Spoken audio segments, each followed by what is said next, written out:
Boa noite, mais uma vez aqui reunidos no comentário do Evangelho da Sociedade Espírita Casa de Francisco. Estamos aqui para fazer a leitura de hoje. Eu me chamo Daniele Fernandes, sou voluntária da evangelização infantil e quero deixar o meu grande abraço a todos os meus amigos da evangelização infantil, que eu estou com muita saudade das aulinhas das crianças, assim como deixar um abraço a todos os voluntários, porque a saudade é imensa. Eu vou começar aqui hoje, nós vamos comentar o capítulo 26, tá certo? Não pode servir a Deus e a Mamon. O item é o 6 e nós vamos falar sobre a parábola dos talentos, tá? Agradecendo de antemão a todos os que estão me ouvindo, tá? Me dê um ok se o áudio está bom, tá certo? Me dê um ok. Obrigada, Zezé. Saudade de você. Vou ler aqui a parábola dos talentos, tá bom? Para que a gente possa compreender. O Senhor age como homem que, tendo de fazer uma longa viagem fora do meu país, chamou seus servidores e lhes entregou seus bens. Depois de dar 5 talentos a um, 2 a outro e 1 a outro, cada um a sua capacidade, partiu imediatamente. Então o que recebeu 5 talentos foi-se, negociou com aquele dinheiro e ganhou 5 outros. O que recebera 2, do mesmo modo, outros tantos. Mas o que recebera apenas 1, cavou um buraco na terra e aí escondeu o dinheiro de seu amo. Passado longo tempo, o amo daqueles servidores voltou e o chamou às contas. Veio que recebera 5 talentos e lhes apresentou outros 5, dizendo: Senhor, entregaste-me 5 talentos, aqui estão, além destes, mais 5 que ganhei.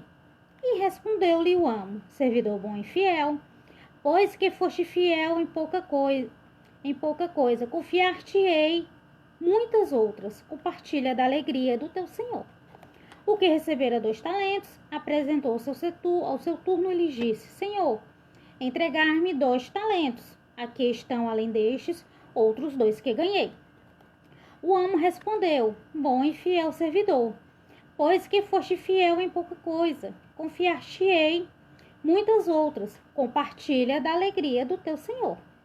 Veio em seguida o que recebeu apenas 1 talento e disse: Senhor, sei que é homem severo, que ceifas onde não semeaste e que colhes onde nada pudestes. Por isso, como te temia, escondi o meu talento na terra. Aqui restituo o que te pertence. O homem, porém, lhe respondeu: servidor mau e preguiçoso, não sabias que ceivo onde não semeei e que colho onde nada pus? Devias pôr meu dinheiro na mão dos banqueiros, a fim de que, regressando, eu retirasse com juros o que me pertence. Tire-me, pois, o talento que está com ele e dei ao que tem 10 talentos, porquanto dá-se a todos os que já têm, e estes ficarão acumulados de bem.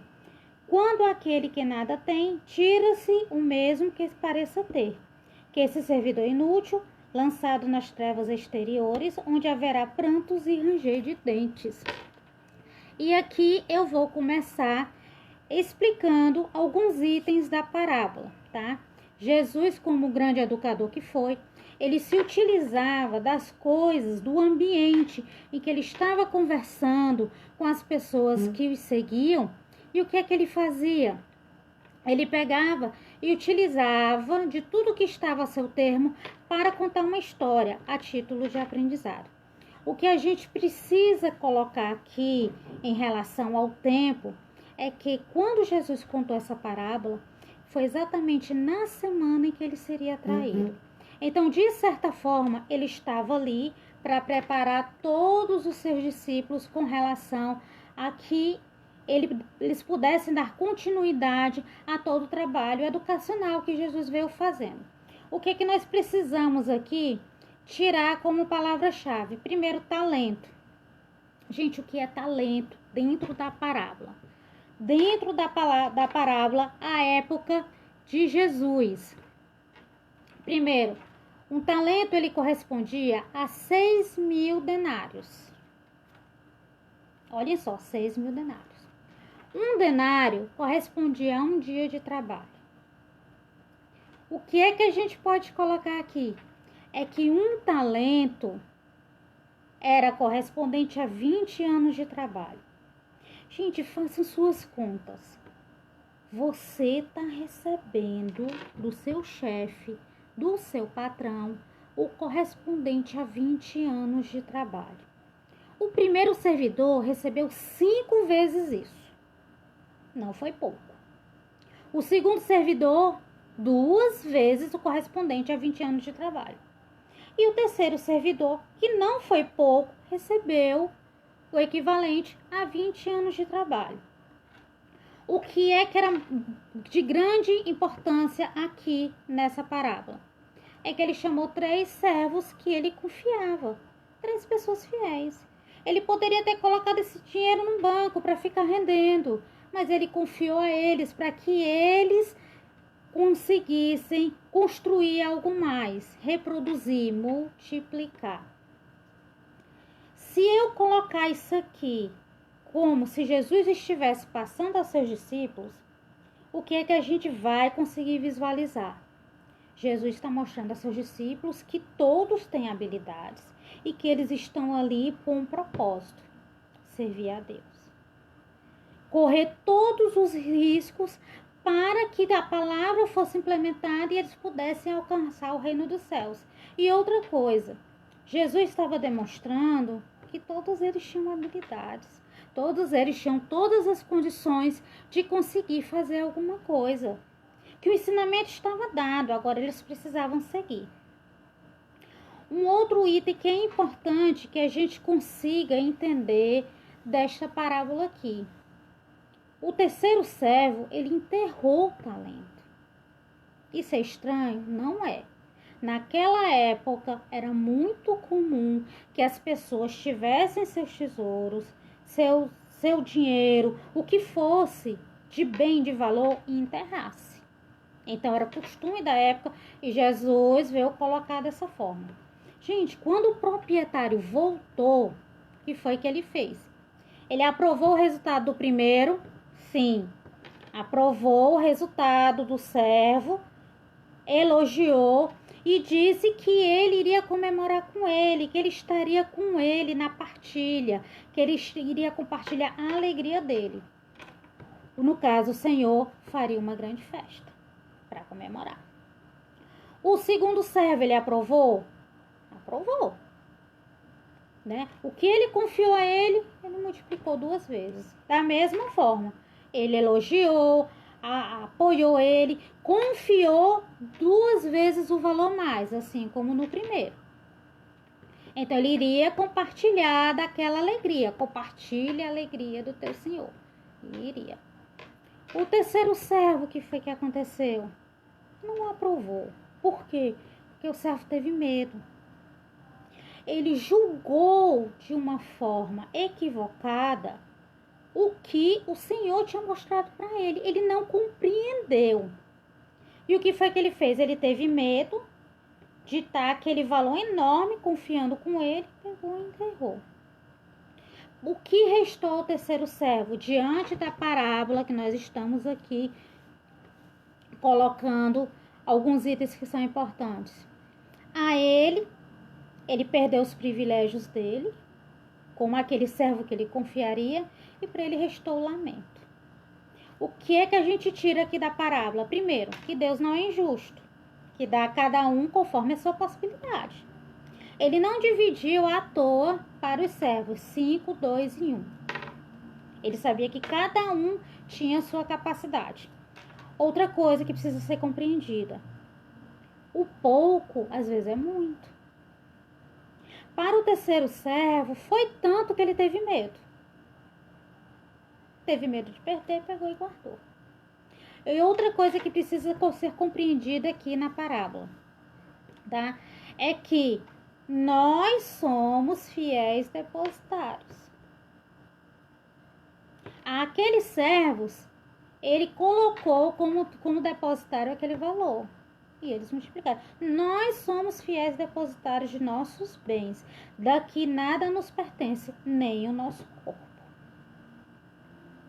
Agora nós vamos tentar interpretar a parábola de acordo com a visão espírita. Nós apenas colocamos alguns trechos para que nós pudéssemos compreender o que Jesus estava falando naquela época para todos aqueles que o ouviam. Vamos lá. Primeira coisa, tá? Os servos, dentro da visão que nós conhecemos, quem seriam os servos? Os servos seriam todos nós. Toda a humanidade terrena, toda a humanidade encarnada. Nós somos os servos. Segunda coisa, quem é o Senhor? Representado aqui na parábola, o Senhor é Deus. E o que são os talentos? São os bens que a providência divina nos confia, nos emprega como benefício próprio e a todos os seus semelhantes.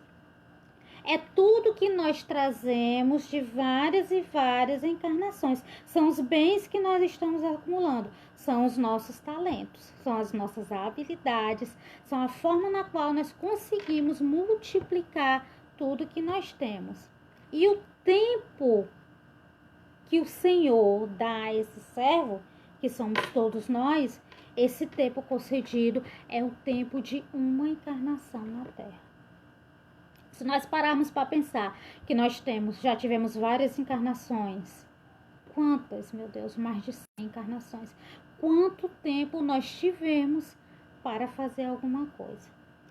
A distribuição em quantidade diferentes desses talentos, ela não é injusta. Ela é de acordo com o quê? Com o que você aprendeu, com o que você evoluiu, com o que você multiplicou. Ela depende muito da sua jornada evolutiva. E tudo tem um aprendizado. Tudo é o que você adquiriu.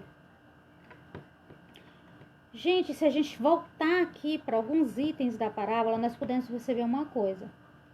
Se eu colocar que os que têm 5 aqueles que colocou como se tivesse 5 talentos, 2 talentos e 1 talento, o que é que significa? Significa que durante essa jornada evolutiva, aqueles que tiveram 5 talentos conseguiram desenvolver um pouco mais.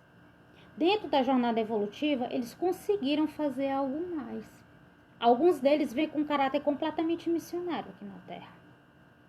Aqueles que tiveram 2 talentos, não é que eles estejam mais abaixo na jornada evolutiva. Apenas a questão de provas e expiações, eles estão um pouco menos do que um caráter missionário. E aquele que tem um talento é aquele que não está abaixo também na sua jornada evolutiva, mas ele está na tentativa, dentro das suas provas e expiações, tentando progredir junto conosco. Daí eu enfatizo a questão da família. Porque dentro da família eu posso ter um servo de 5 talentos, um servo de 2 talentos e um servo de 1 talento. E todos vão se ajudando. Porque isso é o grande presente que a espiritualidade vem nos dar. Aqueles que tiveram êxito, sem perder a oportunidade, continuarão na sua evolução normal. Aqueles que não tiveram tanto êxito e por algum motivo tiveram apreensão, tiveram medo ou não conseguiram desenvolver aquele talento, eles terão uma outra oportunidade da mesma forma que todos nós. Apenas algumas provas e algumas expiações talvez venham de uma forma mais marcante. O que não se pode esquecer é que a cada um segundo as suas escolhas. Por quê? Porque ninguém pode ser culpado e não pode haver alguma desculpa em relação a algum objetivo que você alcançou. Nós temos livre-arbítrio. Deus nos dá esse livre-arbítrio para que nós possamos progredir, fazer nossas escolhas, escolher como nós estamos conseguindo desenvolver cada um desses talentos. Sempre vai ter a oportunidade de servir, quer seja no início da sua encarnação ou no final da sua encarnação. O importante é observar essa oportunidade. Agora eu quero colocar essa parábola nos dias de hoje. Nesse exato momento que nós estamos vivendo, nessa pandemia. Você consegue situar a parábola dos talentos agora? Você consegue compreender a dimensão? Como você está conseguindo usar seu dom agora, diante do isolamento social? O seu talento, o seu salário de 20 anos que foi concedido a você, como é que você está conseguindo usar? Qual é a sua atitude espiritual perante a sua vida? O que é que você está fazendo para se melhorar e melhorar as outras pessoas que estão no seu convívio, que estão com você? Nesse momento, existem pessoas que estão usando seus talentos para tentar encontrar uma solução de usar, de testar um medicamento mais eficaz para o alívio da dor das pessoas. Não só na questão da saúde, não, mas na questão da dor espiritual. E esse medicamento é a prece. Outros estão nos laboratórios, usando aí os 5 talentos, pesquisando uma medicação, uma vacina que consiga melhorar a vida das pessoas diante dessa pandemia. Que consiga dar a confiança de nós voltarmos a andar nas ruas despreocupados. Cada um de nós pode fazer sua parte. O que a gente não pode é ficar escondido, com medo, guardando esse talento que Deus nos deu. Porque às vezes as pessoas omitem o que tem. Isso não é uma boa escolha. A gente precisa ver aí com relação à nossa consciência. É possível nós usarmos a prece, juntar-se a algum grupo de estudo, um grupo de meditação, algum grupo que usa o magnetismo para abrandar a dor do outro, ou simplesmente você pode ser o suporte. Você pode emprestar o seu ouvido, porque até em emprestar o seu ouvido, você tem talento. Isso pode ser o seu dom. Lembrando que o dom é dádiva de Deus. E o talento são as suas habilidades. Se você conseguir unir os dois, você vai conseguir grandes feitos. Sempre é possível usar o que você tem para ajudar. O que eu estou aqui pedindo para vocês é que você não fique à espera, que você haja, que você corra atrás, que você consiga compreender que se você tem o dom da palavra, faça. Se você tem um dom das suas mãos, faça. Se você tem um dom de ouvir, também o faça. Nós estamos presenciando tudo isso que está acontecendo hoje porque nós fomos preparados. E nós precisamos ser gratos por tudo isso, pelo talento que nós temos. Para você que está nos ouvindo agora, ouvintes da Casa de Francisco e de outras casas e de outras crenças, o que nós precisamos compreender agora é que nós precisamos estar cada vez mais unidos e sem medo. O teu talento está aí. É hora de usar, é hora de crescer, é hora de estudar, é hora de acompanhar todos os movimentos que estão tendo agora no planeta Terra. Nós nunca precisamos estar tão alertas com relação à nossa atitude espiritual, com relação não só à nossa vida, mas com a vida das pessoas que nós amamos. Não deixe ninguém ser esquecido. Se você está lembrando de alguém agora, entre em contato, ligue. Esta pessoa pode estar precisando de você. Use o seu talento da melhor maneira. Que Deus os abençoe. Que Jesus os ampare. Paz e bem a todos. E mais uma vez, eu repito as palavras de Francisco. É dando que se recebe. Deixo aqui meu grande abraço aos meus familiares, a uma amiga que está comigo todos os dias, que é a Nira, que eu sei que ela está me ouvindo, que ela disse que iria nos ouvir hoje, tá? Aos ouvintes da Casa de Francisco, a pessoas que eu amo de coração, que eu cresci junto dessa casa. Se hoje eu sou o que sou, é pelo talento que eu tenho tentado utilizar dentro da Casa de Francisco. Muito obrigado por nos ouvir. Mais uma noite. Um grande beijo a todos. Paz e bem.